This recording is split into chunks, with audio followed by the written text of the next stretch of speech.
მოგესალმებით ძვირფასო ტელემაყურებლებო, ტრადიციულად უყურებთ ტელეკომპანია მეგატივს, ეს გახლავთ გადაცემა, რომელსაც სახელად ეწოდება შუადღე ქუთაისში. მე ამავე გადაცემის წამყვანი ნანა თავდორაძე და დღეს ჩემი საყვარელი რუბრიკით ვბრუნდები პირდაპირ ეთერში. ფილმის დღე გვაქვს, ეს ტრადიცია ჯერ კიდევ წლების წინ დაიწყო ჩვენი გადაცემისთვის და მიხარია რომ ნელ-ნელა ბრუნდებით მოკლედ და შეგვიძლია თვეში მაინც ორი კარგი ფილმი მიმოვიხილოთ. ტრადიციული სტუმარი ზალ ხონელიძე გვეწვია, ზალ შენს გარეშე, თქვენს გარეშე ეს ყველაფერი არ იქნებოდა. მადლობას გადაგიხდი. შოუ არ შედგებოდა. მადლობას გადაგიხდი რომ ჩემი სტუმარი ხარ და ანდრია წიქორიძე, რომელიც პირველად გვეწვია, იმედია მოეწონება ჩვენი სივრცე და სხვა დროსაც შემოგვიერთდება. როგორ ხარ ანდრია? გამარჯობა. გამარჯობა, მოგესალმებით. პირველ რიგში მადლობა რომ მომიწვიეთ. თავს კარგად გქნებ რომ აქ ვარ ამჯერად. ძალიან კარგი. ვიდრე ჩემი სტუმარი გახდებოდი და აი ამ გადაცემაში გვეწვევდი, იქამდე ჩვენს რუბრიკას თუ ადევნებდი თვალყურს, ახლა გულწრფელი იყავი. სიმართლე გითხრათ არა, მაგრამ მსმენია. ამ როგორც რუბრიკის ისე, რა თქმა უნდა ბატონის ზალისგან გამომდინარე. ბატონო ზალ. რა ვიცი, როგორც ასეთი არ მიყურები არის. გასაგებია. ხო, ეხლა თუ მთელი დრო ინტერნეტს დაუთმე და სატელევიზიო გადაცემებს, ვინ იმეცადინავს ბატონო ზალ? როგორ შეაქებ ამ შემთხვევაში ანდრიას დროის მენეჯმენტს? კი, ანდრია მოწესრიგებული პიროვნება, პუნქტუალური და კარგი პროფესია აქვს არჩეული სამომავლოდ და არ ხარჯავს დროს და ერთ წამს ცდილობს მაქსიმალურად გამოიყენოს დრო და კარგად ისწავლოს და შემდეგ მოემსახუროს ჩვენს ქვეყანას და ადამიანებს. მოკლედ ამ შემთხვევაში ფილმი, რომელსაც დღეს განვიხილავ, ეს ფილმი, ასე ვთქვათ, მე შევარჩიე და მე ჩემი სხვა მინდა მადლობა ჩემს საკუთარ ძმას გადავხატო, რომელმაც ამ ფილმის არსებობის შესახებ მითხრა. მე არ ვიცი, რამდენად პოპულარულია საქართველოში ეს ფილმი, მაგრამ ვინც გადაცემას იხილავს ან შემდგომ ჩანაწერს მოკრავს თვალს, შეიძლება მათაც არ იცოდნენ და მოკლედ კარგი საქმე გავაკეთოთ, კიდევ ერთი კარგი საქმე ამ კუთხით. საუბარი არის ფილმზე, რომელსაც სამი იდიოტი ეწოდება. და მე ძალიან მომეწონა იმდენ გზის მომეწონა რომ ერთი კვირის მანძილზე 3 საათიანი ფილმი 3ჯერ ვიხილე. ხო, და ზალ იცოდი ამ ფილმის შესახებ თუ ჩემგან გაიგე ამ შემთხვევაში? ვიცოდი, მაგრამ ნაყურები არ მქონდა და თქვენ მომეცით ეს შთაგონება, რომ ეს ფილმი მეყურებინა, ანუ ვიცოდი იქიდან გამომდინარე, რომ სასწავლო დაწესებულებებთან დაკავშირებული ფილმები არაერთი მიყურებია და მქონდა ჩემს პლეილისტში მონიშნული და თქვენ მიბიძგეთ მერე რომ ეს ულამაზესი ფილმი მეყურებინა და თავიდან ცოტათი შემაშინა ქრონომეტრაჟმა. ხო. მაგრამ აბსოლუტურად საპირისპირო გრძნობა დამჩა ფილმის ყურების შემდეგ და ძალიან კმაყოფილი ვარ რომ თქვენ არჩევანს ვენდე. ამ შემთხვევაში ფიქრობ, რომ ეს 3 საათი რაღაც ხელოვნურად გაწელილი არ არის, ესე რომ ვთქვათ. არა, ნამდვილად არა. ყველაფერი ზუსტად ისეა, როგორც უნდა იყოს. მოგეწონა ფილმი შინაარსობრივად და სხვა დეტალებში. კი. ზოგადად ისეთი სტერეოტიპი არსებობს, რომ თითქოს ბოლივუდში წარმოებული ფილმები ნაკლებად ხარისხიანი არის სხვა სივრცეში, პირობითად ჰოლივუდში, მაგრამ ეს სტერეოტიპი ნამდვილად დაიმსხვრა. მე ზოგადად არ მქონდა ესეთი წარმოდგენა ინდური წარმოების ფილმებზე, მაგრამ როდესაც ხანგრძლივობას დავხედე, გამიკვირდა 3 საათიანი ფილმი, რამდენად ეფექტური იქნებოდა, მაგრამ ნამდვილად გამართლა ჩემი მოლოდინები. კარგი ფილმი იყო, არ იყო რაღაც გაწელილი, არ იყო უხეშად შექმნილი, არ იყო ხოდნხოდ ცეკოზე დაფუძნებული, ძალიან დიდი შინაარსის მქონე ფილმი. კარგი, თუ რას მოიცავს შინაარსი, ამაზეც ვისაუბრებთ, იქამდე კი მინდა ვთქვა ზალ, რომ რაღაც ბოლივუდზე ხო ვიცით ეს დამოკიდებულება, ყველაფერი საკუთარი ახსნა აქვს, თუმცა ამ შემთხვევაში 3 იდიოტის მთავარი გმირი რანჩო ჩვენ პიკეიშიც ვიხილეთ, რომელიც ასევე შთამბეჭდავი სურათია და ვფიქრობ, რომ ბოლივუდისთვის ეს თუნდაც ეს ორი ფილმი ბოლო პერიოდს რო გადავხედავ, ძალიან კარგი გამონათებაა. კი, ნამდვილად და ვიტყვი რომ არა მარტო ეს ფილმები, მიუხედავად იმისა, რომ დიდი რაოდენობით არის იქ ფილმების წარმოება, ძალიან ბევრი ფილმი უკვე ძალიან ხარისხიანი, შინაარსიანი და არა მარტო სპეცეფექტებით დატვირთული გამოდის და არაერთი ფილმი არის, რომელიც ჩვენც განვიხილეთ და საზოგადოებაშიც ძალიან დიდ ყურადღებას იმსახურებს და შექებას იმსახურებს და აღნიშნოთ რომ აი ამ ფილმს 8-ზე მეტი აქვს რეიტინგი და არის დატვირთული იმ ზოგადად საკაცობრიო პრობლემებით, რაც ჩვენ გვაწუხებს ზოგადად და საუკუნეების განმავლობაში საზოგადოებას აწუხებდა და ძალიან კარგი ფილმია ჩემი გადმოსახედიდან და ბევრი რამ ვისწავლე და გადავიმეორე კიდევ ერთხელ, რაც შეიძლება ადამიანს ყოველდღიურობაში სჭირდებოდეს. და ყველაზე ძვირადღირებული იყო ერთ-ერთი წლების მანძილზე შემოსავლიანობის. კი, ძალიან შემოსავლიანი ფილმი არის, კი. ხო. დავიწყოთ ახლა ფილმზე საუბარი. ვინ არიან ეს სამი იდიოტი, ჩვენი ძვირფასი გმირები, რომელიც მე ძალიან შემიყვარდა, მინდა ვთქვა, რა თქმა უნდა, რანჩო არის ჩემი ფავორიტი. რანჩო და ჩამალ და ჩანჩადი, ვინ არის? ეს ადამიანები გაიცნობენ ერთმანეთს სასწავლებელში, რომელიც საიმპერატორო უნივერსიტეტს წარმოადგენს და თავიდან კადრი უკვე გადადის თვითფრინავზე, სადაც ეს ერთ-ერთი მეგობარი, სამი იდიოტიდან ერთ-ერთი აჩერებს თვითფრინავს თავისი მოხერხებულობით და შექმნის ისეთ სიტუაციას, რომ თითქოს ცუდად გახდა. ზარია ტელეფონზე, მეგობარი ურეკავს, რომ სადღაც აუცილებლად უნდა გამოცხადდეს და მის მოხერხებულების გამო ის მოახერხებს, რომ თვითფრინავი დასვას, რომელიც ნახევრად ფაქტიურად აფრენილია. და ეს მეგობრები შეიკრიბებიან სახურავზე, სასწავლებლის სახურავზე, სადაც არის კონკრეტული თარიღი მონიშნული 10 წლის შემდეგ, თურმე ეს 5 სექტემბერს უნდა შეკრებილიყვნენ, აი ამ ადგილას და ვინ რას მიაღწია ამ უნივერსიტეტის დასრულების შემდეგ, აი ამ საკითხზე უნდა ესაუბრათ და იქ ეჯიბრებიან ერთმანეთს, უკვე იწყება შეჯიბრი, ვინ რას მიაღწია. თუმცა ჩადური არის შემჯიბრებელი ამ შემთხვევაში, ეგრეთ წოდებული გამჩუმებელი. დიახ, ეს გამჩუმებელი არის ინიციატორი იმისა, ვინ რას მიაღწია მის მეგობრებს შორის და ალბათ ყველას გადაამოწმებს, აი ამას ჩაიდებს გულში და ის თulis, რომ ყველას წარმატებული თვითონ არის და აი აქედან გამომდინარე გადაწყვეტს მივიდეს ყველას სამუშაო ადგილას და შეამოწოს ვინ არის და რას მიაღწიეს, რათა მერე ამაყი დარჩეს და ყველასთან ქედმაღალი იყოს, რომ მან ყველაზე დიდ წარმატებას მიაღწია. ანდრია, რანჩო ვინ არის და როგორ დაახასიათებ? ანუ ერთი შეხედვით ხო აქ მოიტყვა ეს ორი იდიოტი, ხოლოდ იმის ხარჯზე რომ იცოდნენ, რანჩო მათთვის ისეთი ავტორიტეტი იყო, რომ თუ კიმის ახლოს ახსენებდა, ისინი აუცილებლად გამოცხადებოდნენ იქ. ერთ-ერთი მათგან შარულის ჩაცმაც კი ავიწყდება. იმდენად გაუხარდა, რომ რანჩოს ნახავდა 5 წლიანი, ესე ვთქვათ, განშორების შემდეგ. როგორ დაახასიათებ რანჩოს? რანჩო არის განსაკუთრებულად ჭკვიანი პერსონაჟი.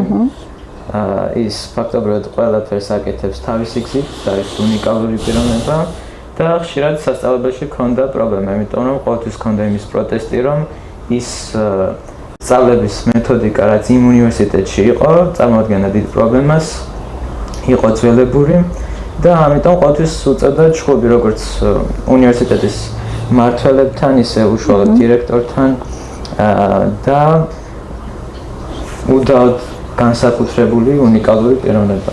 კარგი.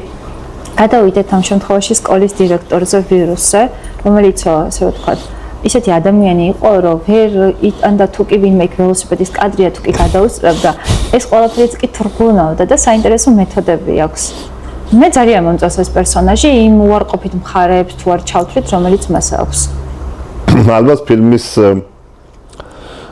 ქრონომეტრაჟიდან და ზოგადად შინაარსიდან გამომდინარე ეს პერსონაჟი ერთ-ერთი მნიშვნელოვანესია და ვთვლი რომ თავისებური აი ეს სნობური დამოკიდებულება გარკვეული საკითხებისადმი აშარჟებს ყველა იმ დაწესებულებას, რომელიც შეიძლება მსგავსი მეთოდებით იმართებოდეს და მეტად მნიშვნელოვანია აი ამ ადამიანის სახე. დირექტორი, რომელიც ვერ იტანს საწინააღმდეგო აზრს და მისი აზრი არის გაბატონებული ამ შემთხვევაში და ეს რა თქმა უნდა სხარტად და კომედიური თვალსაზრისით არის წარმოდგენილი და საბოლოო ჯამში მე ვთვლი რომ ყველა ადამიანის გამოსწორება შეიძლება. თუნდაც აი ამ დირექტორზე დაკვირვებით. შვიდ 9 წუთს იყენებს დღეს მანძილზე, რომ მცირე ძილიც მოასწროს და რაღაც ჰიგიენურ საკითხებსაც მიხედოს. იქვე კლასიკური მუსიკის თანხლებით. როგორ ფიქრობ, რატომ მაინც და მაინც ეს შვიდ 9 წუთს? რატომ არ დაამრგვალა რომ ამდე? ანდრია, შენ ეს ფიქრობ? ალბათ იმიტომ რომ ნახევარი წუთით ზურფასი იყო მისთვის? კი, ზუსტად მაგის თქმა მინდოდა, ალბათ იმდენად მუჩვეულო ადამიანია, იმდენად მნიშვნელოვანია მისთვის იყოს ყველაზე კარგი, იყოს პუნქტუალური, ანუ ხედავთ ფილმში, რომ თავისი წესები აქვს, თავისი მოქმედების რაღაც განრიგი აქვს. უბრალოდ უნდა რომ ყველანაირ ჩარჩოში ჩაეტიოს და იყოს უშეცდომი. იყოს ყველაფერში კარგი და დადოს მაქსიმუმი. იყოს დიმიტრი გელოვანი. ხო, მაგრამ აი ეს მიდგომები, რასაც რანჩო ეწინააღმდეგება, რომ იქ არ უნდა ისწავლონ ნიშნებისთვის, იქ ასწავლის დირექტორს როგორ უნდა ასწავლოს, ხო? როცა თავად მიიწვევს რომ რაღაც საინჟინრო კურსი წაიკითხოს. ძალიან საინტერესო არის რანჩოს თითოეული გამოსვლა და ის ავტორიტეტი, რომელსაც თანაკურსელებში მოიპოვებს საწყისებშივე. ზალ, რამდენიც გამბიჭრავი იყო თქვენ? რა თქმა უნდა, აქ ზოგადად ადამიანების სტერეოტიპული დამოკიდებულება ჩანს, რომ მისმა შვილმა სადღაც უნდა ჩააბაროს იქ, სადაც თვითონ მშობლებს სურს და ბევრი აი ასე მოხდა აი ამ უნივერსიტეტში. და ეს არის ზუსტად სატირა იმ საკითხზე, როცა მშობლები პირდაპირ თქვა ძალადობენ მათ შვილებზე და სურთ ის პროფესიები აირჩიოს შვილებმა, რომლებიც თვითონ სურდათ. ამიტომ აქ არის ზუსტად კონკრეტულად დეტალურად წარმოჩენილი, როგორ არ უნდა მოექცეს მშობელი ბავშვს და უნდა მისცეს მას არჩევანი საკუთარი პროფესიის არჩევაში თუნდაც და თუნდაც რა ჩაიცვას, როგორი ვარცხილობა ჰქონდეს და ასე შემდეგ. რა თქმა უნდა, როდესაც ყველაზე მნიშვნელოვან მომენტს საკუთარი პროფესიის არჩევა შეეხება, საკეთე ამაში ერევა მშობელი, ის აბსოლუტურად ყველა ზღვარს გადალახავს ყველა მომენტში, მაგალითად ჩაცმაზე თუნდაც და გარეგნულ ამბებთან დაკავშირებით. ამიტომ აი ამ ფილმში ვთვლი, რომ ამ პრობლემიდან დაწყებული ძალიან ბევრი კიდევ პრობლემა არის წარმოჩენილი და აი 3 საათში ფაქტიურად მთელი ცხოვრებისეული ფილოსოფია ჩაატია და ჩააგზავნა აი ამ რეჟისორმა. ანდრია, აბიტურიენტი ლამის, ხო? ფაქტობრივად შეიძლება გიწოდოთ აბიტურიენტი. თქვენ თუ აწყდებით დედა და მამა გვიყურებს ალბათ და მსგავსი ტიპის ასე ვთქვათ პრობლემის წინაშე თუ ყოფილხარ, რა უნდათ მშობლებს რომ გამოხვიდე და ვინ გსურთ შენ რომ პროფესიას ემსახურო? თან ზალიკომ დაცინა რომ ძალიან საინტერესო პროფესია გაქვს შერჩეული და ქვეყანას უნდა გამოადგესო.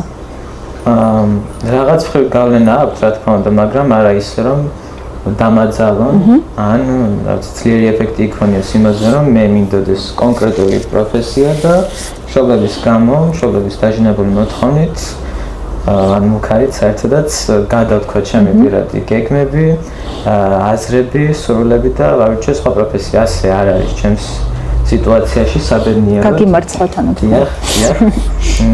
დედაჩემმა შთამაგონა ამ თემასთან დაკავშირებით და მეც ეს სფერო უფრო გამოვიდეს ჩემი აზრით. და რა სფეროზე საუბრობ თუ არ დაიზარებ? მედიცინას გულისხმობ.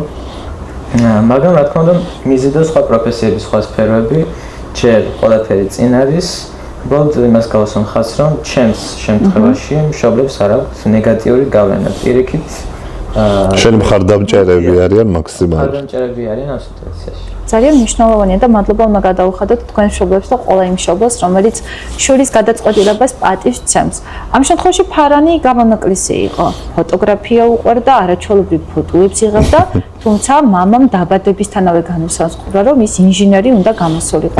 ძალიან საინტერესო არის ორი იდიოტი, ხო, რანჩოს მეგობრები, ფარანი და რაჯო, როგორ დაახასიათებს ამ? აი ეს ადამიანები არიან თავიანთი მშობლების გადაწყვეტილების მსხვერპლი და ჩვენ ვხედავთ, რომ მათ საკუთარი ნების საწინააღმდეგოდ უწევთ სწავლა, ვერ აბარებენ გამოცდებს, ვერ არიან წარმატებული სტუდენტები და ამის გამო თუ არ ჩავთვლით იქაურ სიტუაციას და მათ გართობის ხერხებს, ისინი იტანჯებიან და ხშირად არიან სამარცხვინოთა სიაში მოხვედრილი და ყველაზე დაბალი რეიტინგის მქონე სტუდენტებს შორის.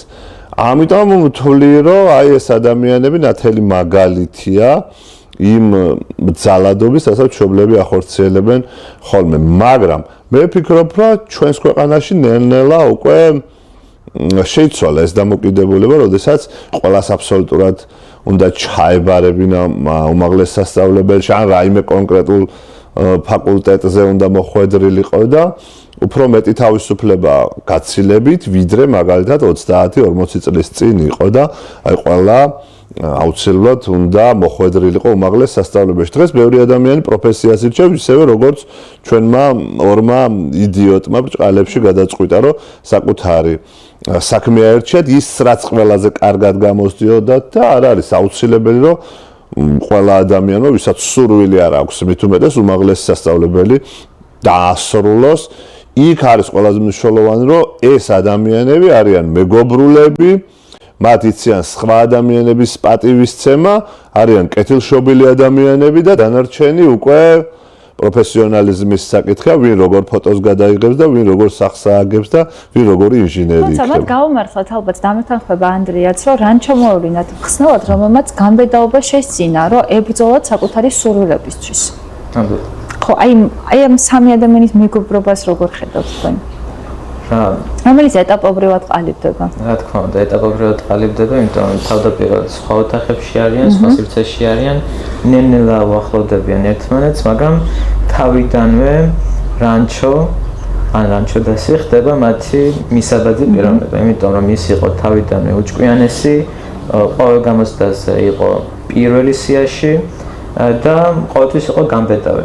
თუ ყველა მოსწავლეს, ყველა სტუდენტს ეშინოდა პირობითად რექტორის, ეს იყო ადამიანი, ვინც ყოველგვარი შიშის გარეშე თავის აზრს არ გადათქვამდა და ეწინააღმდეგებოდა კი როგორც თან არგუმენტირებულად. ხო, ისე რომ აჩვენებდა კიდეც. ამას მოწმობს ფილმის პირველი სცენა, როცა გუგულის ბუდით შემოდის დირექტორი და იქვე საწერ კალამიც მოაქვს თან და 32 წლის მანძილზე ელოდება სტუდენტს, რომელსაც გადასცემს ამ საწერ კალამს და ეს საჩუქარიც არ იქნებოდა შემთხვევით. ძალიან საინტერესო ეპიზოდია, ალბათ ცხოვრება რბოლაო და თუ გადაგისწრებენო, იქ საქმე დასრულებულია თქვენი. ნუ ეს რადიკალური მიდგომა აქვს, თითქოს მეორე შანსი ადამიანს აღარ ექნება. რომ ადამიანს აქვს იმ პიროვნებების თვისებები, რომლებიც ცხოვრებას ისევ და ისევ ჩამოყალიბებული მწყობრი აზროვნებით უდგებიან, სადაც გადახვევა არ შეიძლება. და ეს არის ზუსტად აი ამ ფილმის ფასეულობა, რომ იქ ბევრ მანკიერებას ადამიანისას ის გვაჩვენებს. თუ რანჩო წარმოადგენს მომავალ თაობას, აი მამათა და შვილთა ბრძოლის კონტექსტში რო ავიღოთ ეს ყველაფერი, რანჩო არის გაცილებით უფრო თანამედროვე, გაცილებით უფრო სხვაგვარად მოაზროვნე ადამიანი, რომელსაც მაგალითად მოუვა იდეა, რომ თუ კოსმოსში, ხომალდში ვერ გამოიყენებდნენ აი ამ კალამს, შექმნისთვისაც მილიონი დაიხარჯა. დიახ, მაშინ უნდა გამოეყენებინათ უბრალო ფანქარი, რომელიც ძალიან იაფი საშუალება გახდათ. და ამაზე მთელი ფილმის განმავლობაში, ყოველ შემთხვევაში ამ ფილმში ასე ჩანს, ფიქრობს ის ადამიანი რა პასუხი უნდა გაეცა ხელმძღვანელს აი ამ ადამიანისთვის, რომელსაც ფაქტიურად მთელი საუნივერსიტეტო საზოგადოების წინაშე გასცა მას არგუმენტირებული პასუხი უცებდა ხარტად. ყველა ჩვენგანის ცხოვრებაში არიან ის ადამიანები, რომლებიც გარკვეული საქციელისკენ გვიბიძგებენ და შეიძლება არ იყვნენ ეს ჩვენი ოჯახის წევრები ან ახლო ნათესავები, სრულიად უცხო ადამიანები, რომლებთანაც ურთიერთობა გქონია და აი ეს როგორც რანჩომ მის მეგობრებზე და ზოგადად იქაურ საზოგადოებაზე იქონია გავლენა, აი ასეთი გავლენა ჰქონიათ მაგალითად ჩვენს ცხოვრებაზეც. ამიტომ ვერ ვიტყვით, რომ ადამიანები, ვისაც ხვდებით, სულ ტყუილად შემოიჭრნენ ჩვენს ცხოვრებაში. ან რომელიმე ფილმს, რომელსაც ვუყურეთ, გავლენა არ ჰქონია ჩვენზე. მე სულ ვამბობ, რომ ფილმებს შეუძლიათ, რომ უკეთეს ადამიანებად გვაქციო. ნამდვილად. ანდრია, თუ დირექტორი რიგ მომენტებში ღიმოს მოგგვრის, ასევე მის ძალიან ცუდ თვისებებზე უნდა ვისაუბროთ. აი ეს ეპიზოდი, რომელიც ძალიან დამთრგუნველია და მის ერთ-ერთ სტუდენტს, ჯოის, თვითმკვლელობებდეც კი მიიყვანს. აი ეს ეპიზოდი რომ მიმოვიხილოთ თუ შეიძლება. მიუხედავად იმისა, რომ კომედიური ჟანრის ფილმია, მიუხედავად იმისა, რომ დირექტორი საკმაოდ სასაცილო პერსონაჟი არის, ძალიან სასტიკი მიდგომა აქვს თავის სტუდენტებთან და ერთ-ერთი ეპიზოდი არის, როდესაც დრონს აწყობს ბიჭი და უნდა რომ ანახოს რექტორს. ეს ერთგვარი პროექტია, და უნდა დამტკიცოს, რომ რაღაცას მიაღწია და რაღაც ტიპის პროგრესი აქვს, მაგრამ ეგრევე უარყოფს, იმიტომ რომ ბოლომდე არ არის დასრულებული, არც კი იწუხებს თავს, რომ შეამოწმოს, ან თვალის შეავლოს მის ნამუშევარს და ეგრევე იწყებს იმაზე საუბარს, რომ უნდა გაუგზავნოს თავის მშობლებს წერილი, რომ მისი შვილი არაფერს არ აკეთებს საერთოდაც ამ სასწავლებელში. რა თქმა უნდა, ამას წაიკითხავს მამა, ძალიან ბევრი პრობლემები შეექმნება და მალევე ეს ბიჭი თავისი ოთახში თავს მოეკლავს, იმიტომ რომ უდიდეს სტრესში იყო მთელი ამ პერიოდის განმავლობაში. მადლობა, ძალიან დიდი ზაალდა დაკრძალვის დღე, როცა რანჩო იქვე დამწუხრებულ დირექტორს დაინახავს და ეტყვის, რომ აი ძალიან ბედნიერი იყო მამა, რომ მან ვერ ნახა ეს ყველაფერი და დასკვნაში არის აღნიშნული, რომ ეს თოკის ყველაზე მოჭრის შედეგად დაიღუპა და არაფერი იყო ნახსენები 3 წლიანი ტვინზე ზეწოლის შედეგად რა ხდებოდა. ძალიან ცეთი სცენაა, ხომ არ ფიქრობ, რომ დირექტორი არ იყო ბოროტი, უბრალოდ მან არ იცოდა რომ ასეთი სასტიკი შედეგები შეიძლებოდა მოყოლოდა. ანუ ორი კუთხით შეიძლება ხო დირექტორი როგორც ბოროტი და დესპოტი და უბრალოდ ადამიანი, რომელიც ვერ საზღვრავდა. და ეს არ მოსდიოდა მისი სიბოროტიდან გამომდინარე. მე უფრო ვფიქრობ, რომ ეს სიბოროტიდან გამომდინარე არ არის. ის მოქმედებს იმ პრინციპებით, რაც მიაჩნია, რომ სწორი არის და არ მიაჩნია, რომ ეს ძალადობაა და სხვის გონებაზე ზემოქმედება.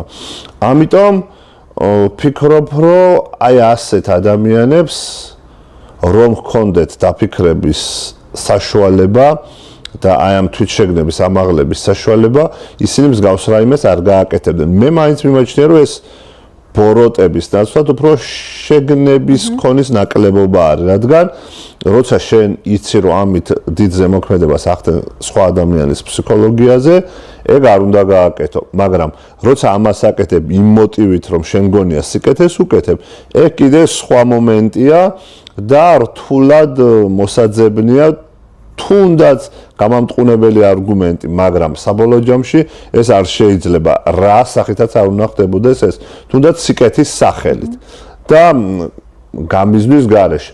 მაგრამ ეს კიდე ერთხელ განმეორდები, რომ ეს დირექტორი არის შაბლონური აზროვნების მქონე ადამიანის სახე აი ამ φιλმში და იდეალურად ართმევს მსახიობი ამას თავს, რომ შეასრულოს ვიზუალურად. ვის? ჟიბერს აქ. ხო, კი ბატონო. თითქოს ეს ორი. კი, მეც გამიჩნდა ეს ასოციაცია ახლა. აქ ცევებითაც გავს მე მგონი ერთმანეთს რა. კი და ვაღიარებ, რომ აი ასეთი ადამიანები საკმაოდ ბევრია და მაინც გვმართებს ყველას, რომ ვიმუშაოთ აი ამ საკითხზე, რომ ჩვენი რაღაც გავლენა მოვახდინოთ და ვურჩიოთ რომ მსგავსი დამოკიდებულება არ ქონდეს. შეიძლება ვერ გადავათქვამენოთ, მაგრამ ჩვენი საქმე აუცილებლად უნდა გავაკეთოთ. ფიქრების საშუალება უნდა მივცეთ და რა ვიცით, იმ ფიქრის შემდგომ რა გადაწყვეტილებას მიიღებს. ხო, დირექტორი, რომელიც ამაყობს, რომ მას შემდგომ რაც დირექტორის პოზიცია დაიკავა, ეს კოლეჯი არის მოწინავე პოზიციებზე და იქვე სიამაყით ამბობს, რომ დაახლოებით 400,000-მდე აპლიკანტია და მხოლოდ 200 ხელეწიფებაა გახდეს სტუდენტი და იქვე კიდე სიამაყით ამბობს, რომ მისი შვილი მესამე წელია ცდილობს გახდეს აი ამ კოლეჯის სტუდენტი, მაგრამ ვერ მაგამ ფილმის უკვე დასკვნით ნაწილში გავიგებთ თუ რატო არ ან ვერ გახდა აი ამ კოლეჯის სტუდენტი. ძალიან მაინტერესებს ანდრია, როგორ შეაფასებ ჩადურს. ეგრეთ წოდებულ გამჩუმებელს, ალბათ ყველგან მოიძებნება ერთი ჩადური, ხო? ამბიციური ვიღა. მონიჭიერო ყაიდის, არ ვიცი, როგორ უნდა დაახასიათო? ჩადური რაღაც მხრივ ბოროტი პერსონაჟი გამოდის, იმიტომ რომ ერთი მიზანი აქვს იყოს საუკეთესო და დირექტორის თვალში იყოს ის საამაყო სტუდენტი. ზედმეტად კომპეტენტური ადამიანია, ზედმეტად ამბიციურია და ბევრი სცენა არის, სადაც რანჩო ხედავს რა ბოროტებას ჩადის, რომ რაც მისი ნიშნები დარჩეს მაღალი და თავსაც კი აწონებს დირექტორს. ძალიან ბევრი სცენაში, ამიტომ ნეგატიური პერსონაჟი არის ჩემი განმსხვავებით. და თან ყველაფერს იზეპირებს ხო ზა? კი, ეს არის მაგალითი და სახე იმ მოსწავლის, რომელსაც საკუთარი მიზნების მიღწევის ანგარიშზე შეუძლია სხვები დააზიანოს და საბოლოო ჯამში ისიც მოეგება გონს და მეგობრების გავლენით წეღარაზე ვსაუბრობდი მაინც გადაიქცევა იმ ადამიანად, რომელიც საბოლოო ჯამში ვერ დაძლევს თავის ამბიციებს და რაღაც დონეს შეინარჩუნებს, მაგრამ უსუნო ყვავილივით მაგ კარგი სუნი გადაედება თავისი მეგობრებისგან და ზუსტად იმიტომ მეგობრობს აი ამ ადამიანებთან და საერთოს გამოძებნის და მე მიმაჩნია, რომ ადამიანს შეუძლია შეიცვალოს უკეთესობისკენ, თუ ამას მოინდომებენ ისევ ის ძლიერი ადამიანები, ვინც მის გვერდით არიან და ზუსტად ასე არის, როგორც რანჩომ შეძლო, რომ გამბედაობა გაეღვიძებინა თავის მეგობრებში, ასევე შეძლო, რომ გამჩუმებელს მიახვედროს ის, რომ ის კარგ საქციელებს არ ჩადის. და აქედან გამომდინარე, ის შრომის მოყვარეობა, რაც აქვს ჩადურს, ის დაუტოვოს მარტო და მოაცილოს ეს ყველაფერი უარყოფითი, რაც მას გააჩნია. მაგალითად, ჩაშვების. ხო, აი, ბოლოს გავიგებთ, რომ მაინც ვერაფერი ვერ ისწავლა, ხო? ისეთივე მედიდურია, როგორც იყო კოლეჯში. დიახ და ისეთივე მოკრძალებული იმ ადამიანებთან მიმართებაში, ვისი გავლენის ქვეშ არის და ვიზეც არის მისი ბედი დამოკიდებული, მაგრამ მედიდური სხვა ადამიანებთან მიმართებაში ვიზეც არ არის მისი ბედი დამოკიდებული. ამიტომ ეს ზომიერება რთული დასაცავია, მაგრამ ყველა ადამიანს მარტებს რომ დავიცად და ჩადური არის აი ეს ქედმაღალი ადამიანი, რომელიც საბოლოო ჯამში მაინც 100 თუ ისე ცხვირს წაიმტრევს. კი, და წამტრევინებს ვინ თუ არა რანჩო. აი ეს სცენა როცა კიდევ ერთხელ ხედავთ, რომ თუ ვერ გავიაზრებთ, რასაც ვისწავლით, მას ფასი არ აქვს. ეს ეგრეთ წოდებული სამადლობელო წერილი, რომელსაც დიდი აუდიტორიის წინაშე წაუკითხავს იქაურ მინისტრს და ასევე ჩვენს უფროს დირექტორს. ერთის შეხედვით ღიმილის მომგვრელი სიუჟეტია, რომელიც ძირად დაუჩდება, ხო? რას გეტყვი ამ მომენტზე, როგორც გენებოთ, ისე გადაინაწილეთ. ფიქრობ, რომ აი ასეთ სიტუაციაში რთულია ზოგადად აი ამ თავმომწონეობის, აი ამ შენი ამბიციების დაძლევა და აი ეს როცა კითხულობს და შეუცვლიან იქ რაღაც ტექსტებს და სამარცხვინო სიტუაციაში ჩააგდებენ, ალბათ მაყურებელი იფიქრებს, რომ ეს აუცილებელი იყო და ასეთ ადამიანებს ასეც უნდა დაემართოთ.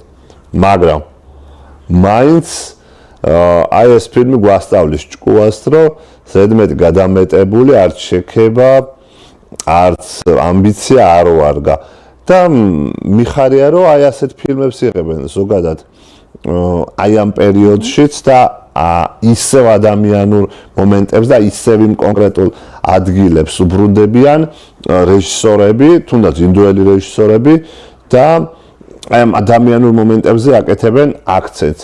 აი ეს შექების, ქვემძრომობის, ქლესა სიტუაციის შექმნის აღმოფხვისკენა ყველაფერი ეს მიმართული და აი ეს ფილმი იმიტომ მომეწონა განსაკუთრებულად და გითხარით კიდეც რომ წლების განმავლობაში მინდოდა 2009 წლის ფილმია თუ არ ვცდები და მინდოდა ყურება და თქვენ მომანდომებინეთ და კიდევ ბევრი რამე ვისწავლე აი ამ ფილმიდან მე პირადად. მადლობა ზალ, ანდრია დირექტორის შელზეც უნდა ვისაუბროთ ქალიშვილზე პიაზე და რანჩო იმენადონს რო ვთქვათ, გათავხედდება ბრჭყალებში. დირექტორის შვილსაც კი მიახვედრებს, როგორი ვირი შეყვარებული ყავს და რატომ არ უნდა დაქორწინდეს მასზე.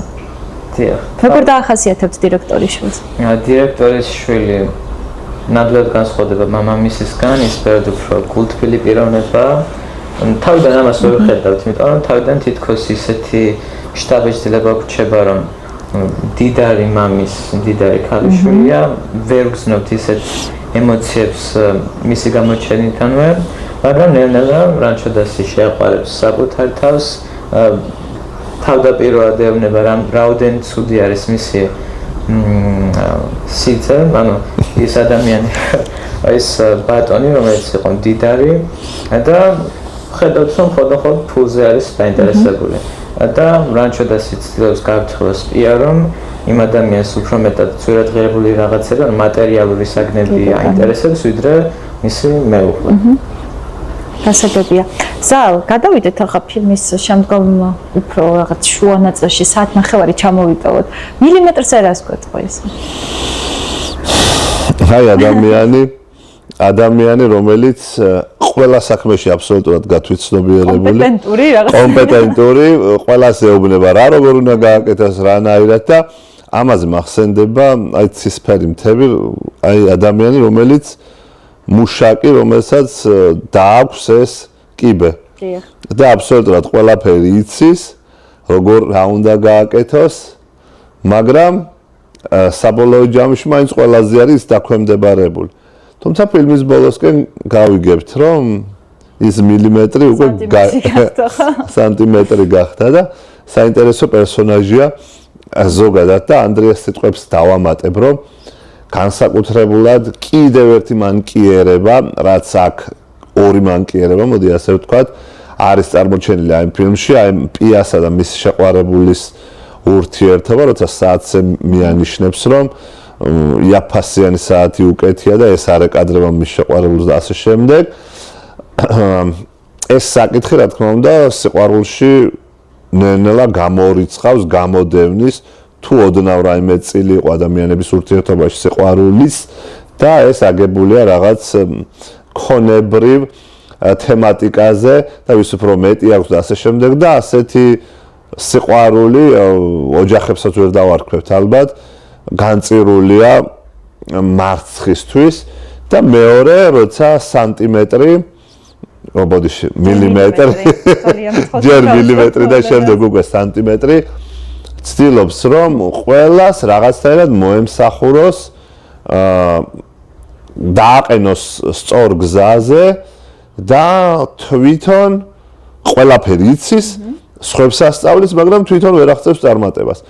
აი, კიდევ ერთი მომენტია ამ ფილმში, რომ ყველას ეადვილება სხვისთვის რჩევადარიგების მიცემა, უფასო რჩევადარიგება, რომ გადასცეს სხვას, მაგრამ საერთო ჯამში თავისი საქმე მოუწესრიგებელი რჩება.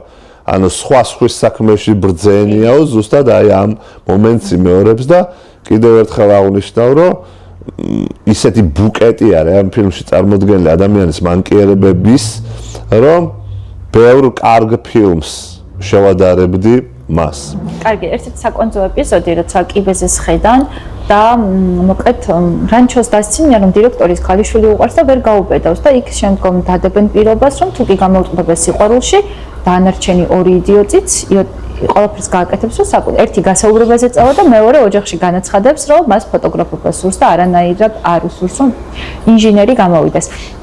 შემდგომ მიდიან უკვე დირექტორის სახლში, სიყვარულს აუხსნის მის დას, ესეც რაღაც იმამსგავსე რაჭა ჩემი სიყვარულის ეპიზოდს, როცა გარინას ნაცვლად ბებოს აუხსნის სიყვარულს, ჩვენი ძვირფასი ყმაწვილი და გადავდივართ შემდგომ კულმინაციაზე ალბათ, როცა რაჯოს აიძულებს, ან დაწეროს წერილი, რომ თავად გარიცხავენ, ან უფრო მეტი რანჩო ჩამოიშოროს, ხო? ამისთვის აქვს მას 7 წუთი ნახევარი ტრადიციულად რომ მიიღოს გადაწყვეტილება და რანჩო არა და ჩვენი ძვირფასი რაჯო მიიღებს ძალიან ცუდ გადაწყვეტილებას და გადახტება ფანჯრიდან. გავაგრძელოთ აქედან თუ შეიძლება.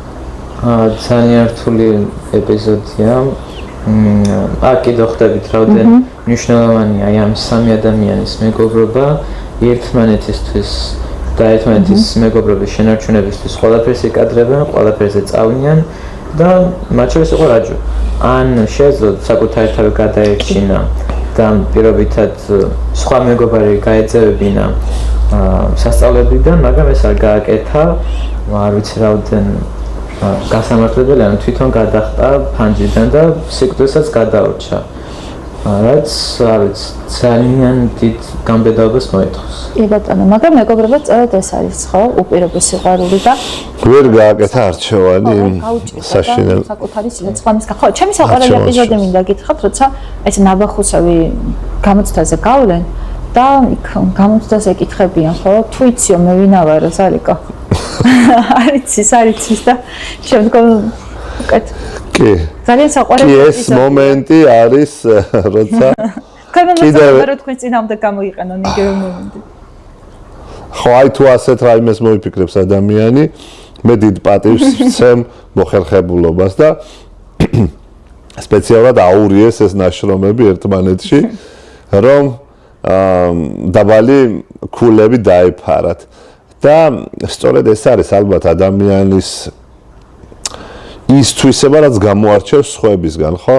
აი ანდრეაზე მინდა აღვნიშნო, რომ დღეს ჩვენ იმიტომ ვართ აი ამ სტუდიაში, რომ ხშირად ის ხდება სამართლიანობისთვის მებრძოლი და დღეს მეუბნებოდა, რომ აი როგორი სიტუაცია იქნება, რა არის სიტუაცია იქნება და მან დაძლია, დიახ, დაძლია ის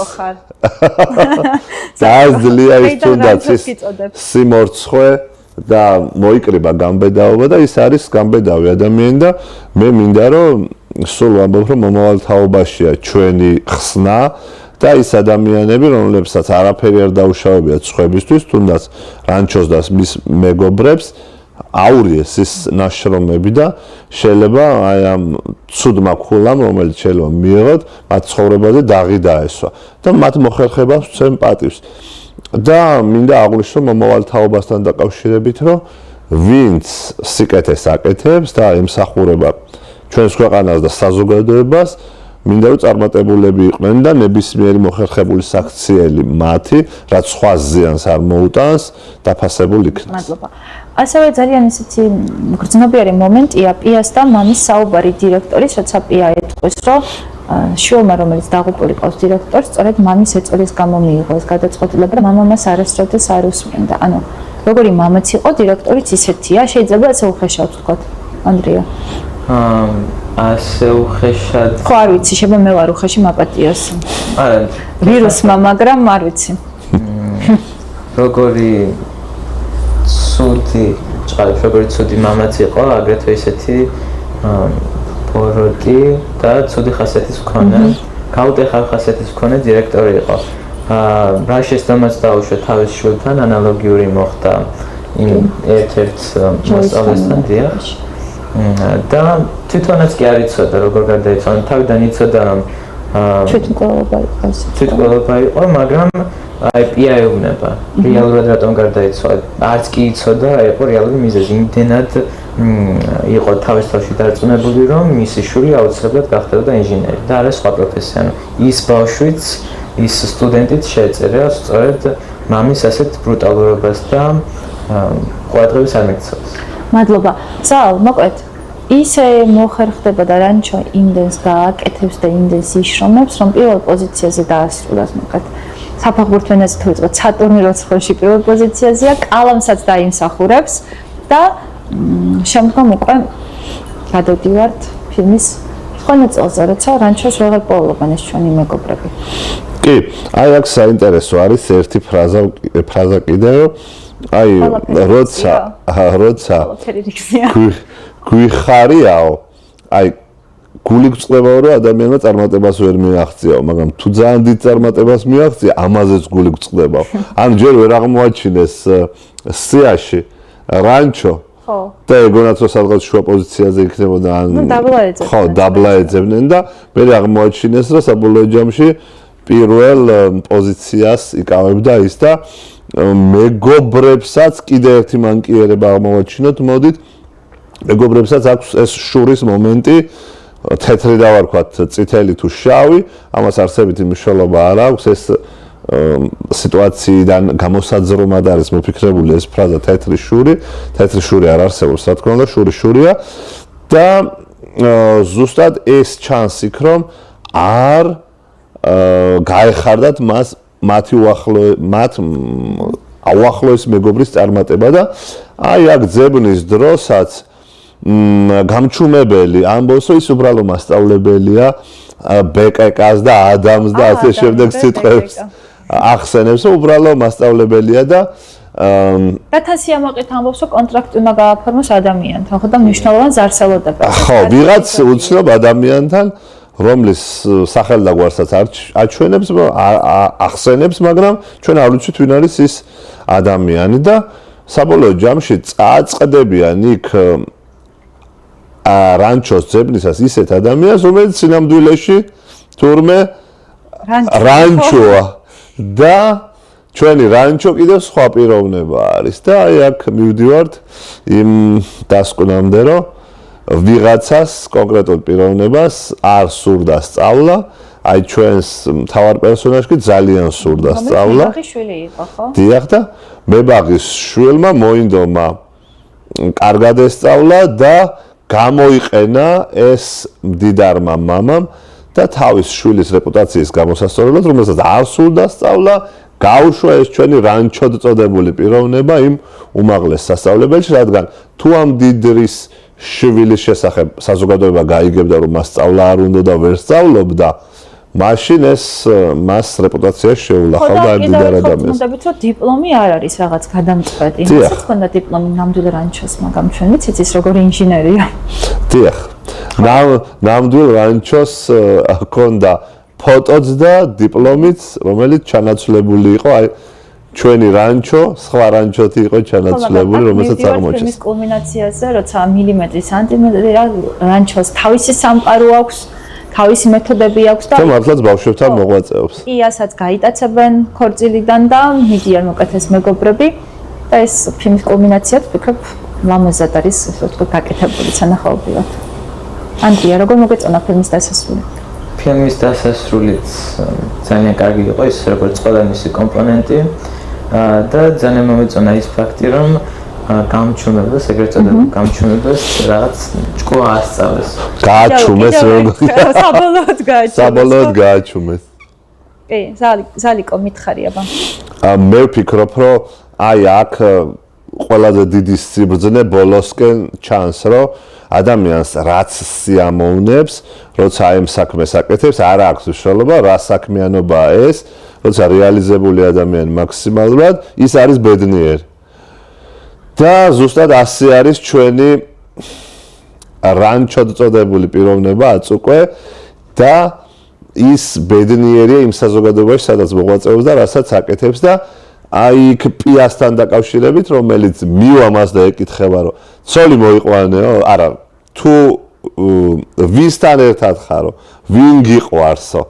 და აი აქ მომენტი არის, რომ ვინ გიყვარსო და დაფიქრდება შენელდება კადრი და აი შენ მიყვარხარო და იქ ჩანს, რომ რეალურად არც სიმდიდრეშია ბედნიერება, არც იმ საქმიანობაში, რომელიც შეიძლება შაბლონურად მიგაჩნდეს, რომ კარგია. სადაც სიამოვნებაც გძნობ და სადაც ადამიანებს ეხმარები და სადაც ლაღად გძნობ თავს, ის არის შენი საქმე და ის არის შენი ბედნიერება და აი მაინც სიყვარულამდე მივდივართ იქ და სიყვარული არის მართლაც საზრისი საქმისაც, ადამიანისაც და ზოგადად მეგობრებისაც. იქ ჩანს თავარი ფასეულობა აი ამ ფილმის. არ უნდა გავაკეთოთ არჩევანი რაღაც ნივთებზე და ქონებაზე და ასე შემდეგ და ადამიანებზე უნდა გავაკეთოთ არჩევანი და ვაკეთოთ ის საქმე, რომელიც გვსიამოვნებს და რაც სხვა სარგებლობას მოუტანს. თქვენც რა შეაფასოთ ფილმის მთავარი ღირებულებები რა არის დღეისათვის დაგემშვიდობებით? მთავარი ღირებულებები ამ ფილმს ვერ ვიტყვი რომ მხოლოდ ერთია, რა თქმა უნდა მე ამ მთელი ჩვენი საუბრის განმავლობაში ხაზი გავუსვი მათ მეგობრობას, ეს რა თქმა უნდა ერთ-ერთი მთავარი ღირებულებაა, მაგრამ აგრეთვე ის რომ ადამიანი უნდა მიყვეს თავის რეალურ ასე ვთქვათ მიზნებს, გეგმებს და ოცნებებს, იმიტომ რომ ძალიან ბევრი მოსწავლე დავკარგეთ ამ ფილმის განმავლობაში, რომელმაც ვერ გაუძლეს ეწოლას და პირიქით ფარანმა და რაჯუმ დასწიეს ეს შიშები, რაც ჰქონდათ და ბოლოს მიაღწეს იმას, რაც სურდათ. ანუ დამანგრეველია ზოგადად ის ეფექტი, რაც მოყვება მშობლის თუ ვინმე სხვა პირის ეწოლას. ამიტომ ჩემი აზრით კიდევ ერთხელ გამეორებ, როგორც მეგობრობა, ისე მიზნებისა და ოცნებებისთვის მიყოლ არის ამ ფილმის ღირებულება. და ძვირფასო ტელემაყურებლებო ქრონომეტრაჟმა არ შეგაშინოთ, ეს 3 საათი ძალიან სწრაფად გაივლის და ვფიქრობ კიდევ გაგიჩნდებათ სურვილი რომ თავიდან უყუროთ. მით უფრო უქმები გვიახლოვდება და შესაბამისად ნამდვილად იმსახურებს 3 საათი. გამოვყოთ ეს 3 საათი. გამოვყოთ ეს 3 საათი და არ დაგვაუწყდეს რომ ყველაფერი როცა ცუდად ვიგრძნობთ თავს, როგორც ჩვენი მეგობარი რანჩო იწყეს, არ უნდა დაგვაუწყდეს გამამხნევოთ საკუთარი თავი, გულზე დავიდოთ ხოლმე რომ ყველაფერი ვიქცია, ეს პრობლემას ვერ მოგვარებს, მაგრამ ხნეობას ნამდვილად გვაჩუქებსო. აი ესე ბრწყინვალედ გვესაუბრება რანჩო, რომელიც ვფიქრობ, რომ ეს საინტერესო მსახიობიც არის ასევე და ძალიან ნიჭიერი და კარგად ართმევს. მარა მადლობა მინდა თქვენ გადაგიხადოთ, რომ დღეს მოგვეცით მოსწავლეს და მასწავლებელს მოვსულიყავით. საშუალება მოგვეცით, რომ მოვსულიყავით აი ამ სტუდიაში და მინდა აღვნიშნო, რომ ანდრი არის ის პიროვნება, რომელიც ჩვენ სკოლაში სწორი ღირებულებებით იზრდება და თქვენ შეამჩნიეთ, რომ ის საზოგადოებისთვის ძალიან ბევრ სასიკეთო საქმეს გააკეთებს. აი ეს ფილმიც არის ერთ-ერთი მასწავლებელი აი ამ ჩვენი საზოგადოებისთვის, რომ ჩვენ რაც არ უნდა გავაკეთოთ, სადაც უნდა ვიმოღვაწეოთ, უნდა გვიყვარდეს ერთმანეთი და საზოგადოებისთვის სიკეთე გავაკეთოთ. ანდრიას მინდა დიდი მადლობა გადაუხადო, რომ ასეთი კარგი მოსწავლე და კარგი ადამიანი არის და თქვენ მინდა მადლობა გადაგიხადოთ, რომ თქვენ აი ამ სიკეთის დანახვა შეგიძლიათ. ძალიან დიდი მადლობა ანდრია, ბევრ წარმატებას გისურვებთ თქვენ. მომავალი ექიმი მყავს, ამ ეტაპისთვის ასე აქვს გადაწყვეტილი და არ აქვს. იმედი არასოდეს არ დაგჭირდება მისი მომსახურება პროფესიული თვალსაზრისით. მაინც დაგჭირდება ასაკში ვარ ძალიკო, ესეთ იმედიანად ყოფნა კარგია, მაგრამ პროფილაქტიკის მიზნით მაინც ვეწიო. ხო და გამოსწორებულ დირექტორზე ვთქვათ, როცა შვილიშვილი გაუჩნდება და იქ რეაგირებს ფრაზაზე ყველაფერი რიგზია ფეხით, იმდენად მოერჯულა რანჩომ, რომ შვილიშვილს ეუბნება, თუ გინდა ფეხბურთელი იყავი, აქ ხედავთ, რომ ყველას უნდა ხდეს თავისი წილი რანჩო. აი ეს აღნიშნეთ ჩვენ თავიდანვე, რომ ადამიანმა შეიძლება შეიცვალოს თავისი დამოკიდებულება, მაგრამ ეს არ უნდა მოხდეს ძალიან ცუდი მაგალითების ხარჯზე და საკუთარი შეცდომების ხარჯზე არ უნდა მოხდეს. მე ვფიქრობ, თუმცა ძალიან რთულია, რომ იდეალური ადამიანის მოდელი შევქმნათ, რომელიც არ ცდება. კი ბატონო.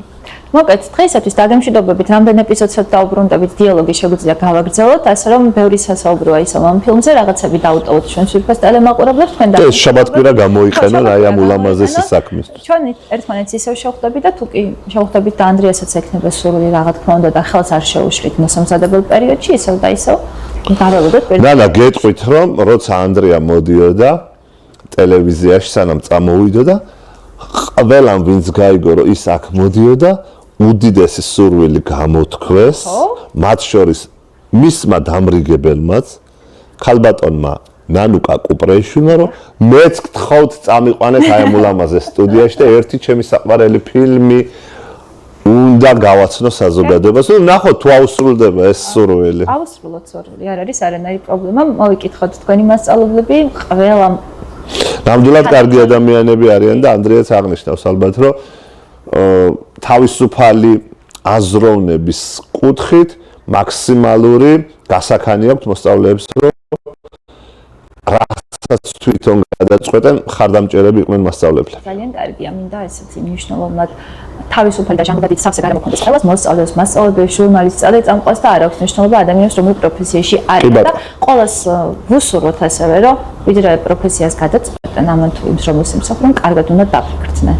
ეს არის უნიშნელოვანესი, უნდა გვიყვარდეს ის საქმე, რომელსაც ვაკეთებთ, კარგად ბრძანდებოდეთ. სულფასო ტელემაყურებლო, ჩვენ ორშაბათს შევხვდებით ერთმანეთს, ნანა თეოდორაძე მუშაობდა თქვენთვის ორშაბათიდან პარასკევამდე, გადმოერთეთ მეგაძე და დაგვიმეკობდით, გემშვიდობებით დროებით.